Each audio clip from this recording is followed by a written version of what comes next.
So, Konami, bringing back Bomberman in all its classic Super Nintendo glory, but updated with 3D graphics. A large single-player mode with bosses and local and online multiplayer for up to 8 players. Yay! This is great. Love classic Bomberman. Nintendo and Konami have worked together to make this happen, and it's once again great to see these classic characters and IPs returning to the big screen and small screen in regards to the Switch. But there appears to be a catch for many, and that's the price of the game itself, which is currently retailing at £49.99 in the UK, after also a recent £10 price drop. So when it first announced, it was £59.99 on most websites. That's basically the full recommended retail price that big budget AAA titles receive today. So why has Bomberman's price point put so many people off? I thought it'd be a good discussion, so let's discuss it. What do we consider value for money in the full retail space? What are our decisions based off, where we feel that we could happily drop full retail price onto a new game? Let's talk about what Bomberman is offering to begin with. It'll have a full story mode, 3D graphics, but still based off the design of the Super Nintendo games, those top-down perspectives. The story mode can be played either with 1 or 2 players cooperatively. It'll have 50 stages with bosses, and there will be a battle mode for up to 8 players that can play either locally or online. That sounds pretty good, right? Especially if online play is free on a Nintendo Switch until November. But still, for many, this isn't good enough. Well, I have some theories as to why, and I feel they mostly boil down to the change in what people consider to be value for money in video games.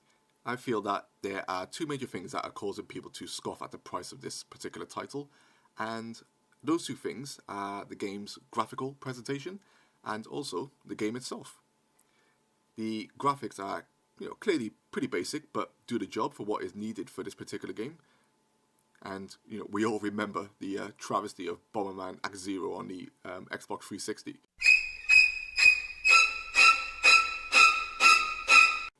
Many feel that the graphics in a title adds weight or justification to a game if the price point isn't at a certain level. I understand this in some ways. Games cost money to develop, right? Even more so if you're pumping 100 million gigapixels into a character's eyeballs. But high-fidelity graphics have never, in their entirety, driven the cost of a game at release. Sure it adds to it, of course, but there are many great-looking games that are released at different price ranges, and many of them, could be, considered crap, or trash. Battlefield.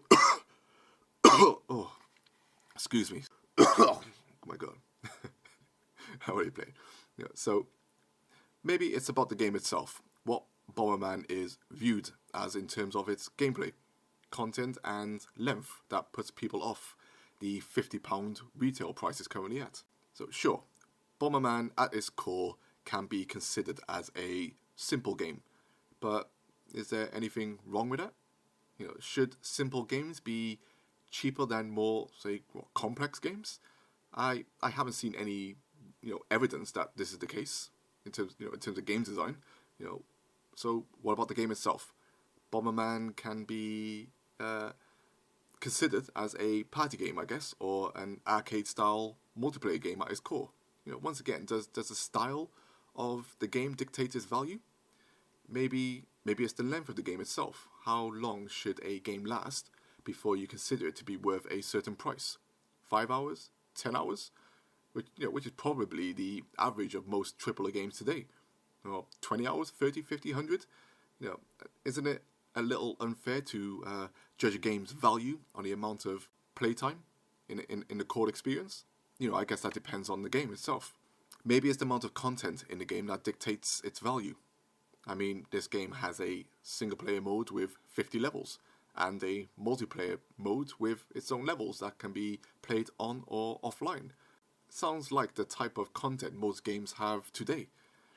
I guess you could argue how long each of those levels will last, but I guess, until we see more of the product, you can only hazard a guess that each level, on average, what could last around 10 minutes, maybe a little less, maybe a little more, as the game progresses.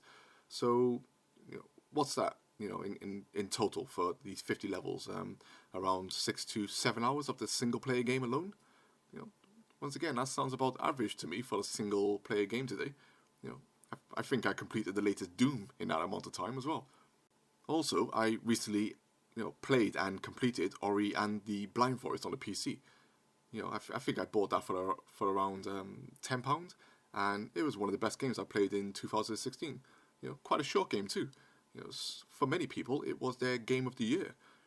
If that game released at full retail price, would that deserve a backlash as well? Maybe it's a factor of all these things I've mentioned. But do you know what I've concluded? I've concluded that the value of a game is based off what the player will get out of it for themselves. If you love Bomberman and know you will spend over 100 hours playing it in the multiplayer alone, whilst having tons of fun, that price point sounds pretty worth it to me.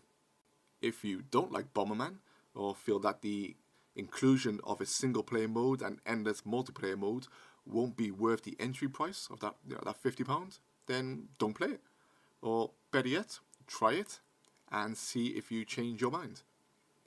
I guess you could also argue that Konami spent, maybe a small amount of money actually developing this game. So the £50 price tag is, I guess, greatly inflated, bringing them crazy profit. Well, guess what? Unfortunately, welcome to the real world where, you could walk into Starbucks and get charged £2 for a cup of, regular tea that probably cost them pennies to acquire. Like I said, the value of something is all down to the individual's taste. Let yourself decide if you think it's worth it. As always, thanks for watching, and let me know your thoughts in the comment section below. What's that? Am I going to pay £50 for Bomberman at launch? Hey, man, I got 5 kids to feed.